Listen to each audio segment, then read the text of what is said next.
पता, पढ़ाई बड़ी जबरदस्त चीज है जीवन में और बड़ी खतरनाक चीज है। खतरनाक कैसे? खतरनाक ऐसे है, बहुत सारी चीजों को अब तुम्हें लगता होगा कि यार ये क्या बेवकूफी है, पर किया हम सब ने है।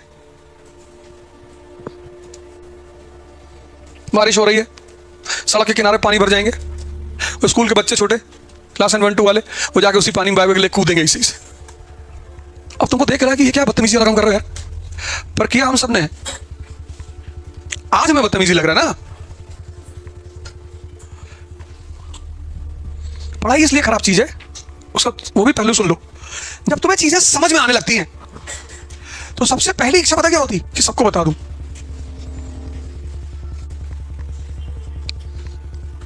ये बहुत बड़ा रोग है पढ़ाई का।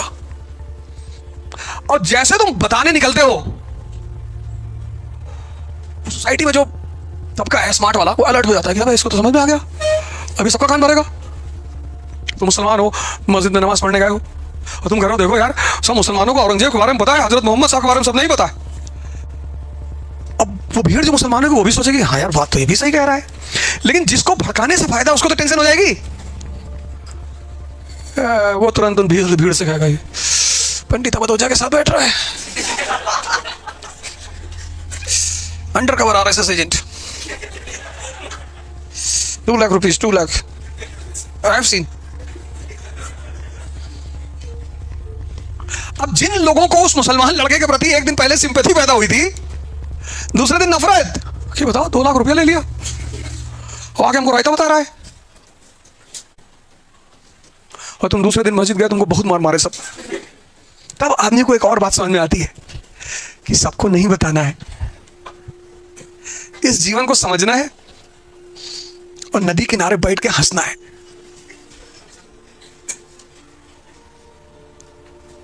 सबको नहीं बताना है, और जब तुम सबको बताना बंद करोगे तो वो जो आदमी ने भड़काया ना, वो तुमको प्यार करने लगेगा कि अब ज्यादा समझदार हो गए हो। जी जी।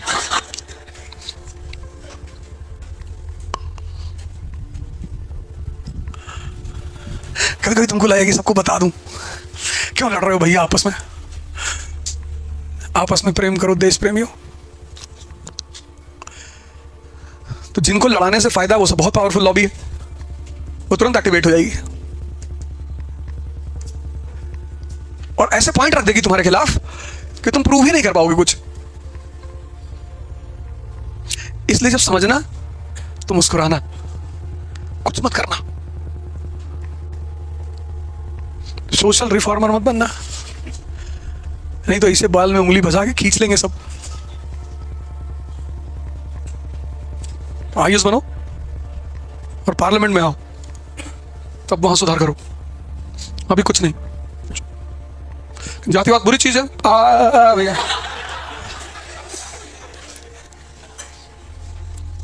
सिर्फ पढ़ो मन लगा के। ये था पहला phase, beginning of rift between Hindu and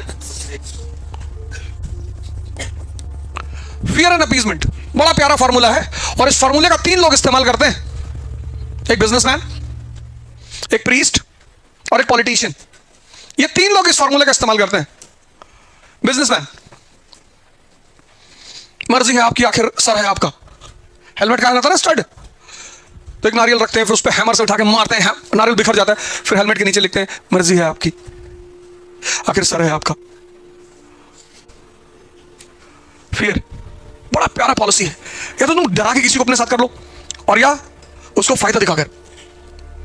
priest इसका इस्तेमाल करते हैं, नरक स्वर्ग, और पॉलिटिशियन इसका इस्तेमाल करते हैं।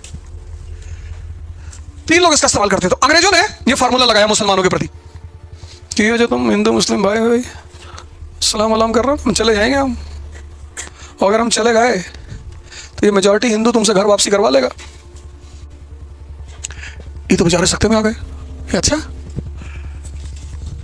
बोले फिर, अरे बोले फिर क्या, हमारे साथ आओ, सरकार के साथ। और सरकार के साथ मतलब पूना से लेके मुंबई हाईवे का पूरा टेंडर तुम्हारा। सरकार अगर तुम्हारे सर पे हाथ रख दे क्या Ashutosh ji sir? Lateral entry, lateral entry, IPS Maharashtra cadre, special contribution, smiling in a nationalist वे।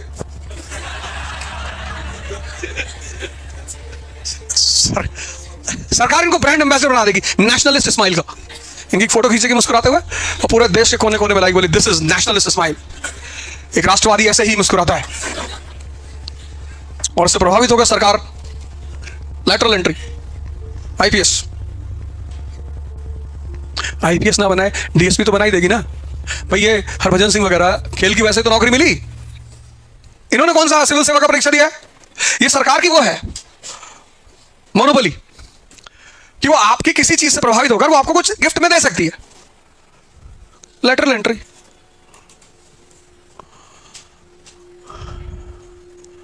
तूने प्रधानमंत्री के सम्मान में किताब लिख दी, आधुनिक राम।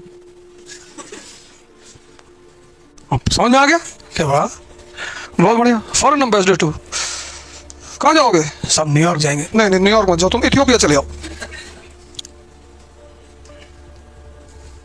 इसलिए जब भी सरकार बदलती है तो बहुत सारे लोग झंडा भी अपनी गाड़ी का बदल लेते हैं।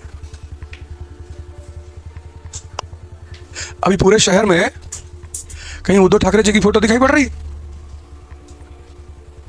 ही नहीं। मैं मुंबई था कल, उनकी फोटो ही नहीं गई, गायब। यह है सरकार। और तुम्हारा जो सबसे अच्छा दोस्त है कॉलेज में, वो तुम्हारे दुश्मन के साथ बैठ गया जाके, और सिर्फ बैठा नहीं, आइसक्रीम खा रहा है एक ही कोन में बैठा हो तो भी चले। एक कोन, एक कोन में एक साइड से तुम्हारा दुश्मन खा रहा है, दूसरे से वो खा रहा है। तुमको आग नहीं लगेगी? लगेगी। वही हाल यहां भी हुआ। दोनों में यूनिटी थी 57 के रिवोल्ट में, और सैयद साहब गए बैठ गए अंग्रेजों के साथ, और एक कोन में एक साइड से अंग्रेज आइसक्रीम खा रहे हैं, दूसरी तरफ से सैयद साहब खा रहे हैं। तब उन्होंने कहा नो नो, मुस्लिम्स गौ मांस खाते हैं।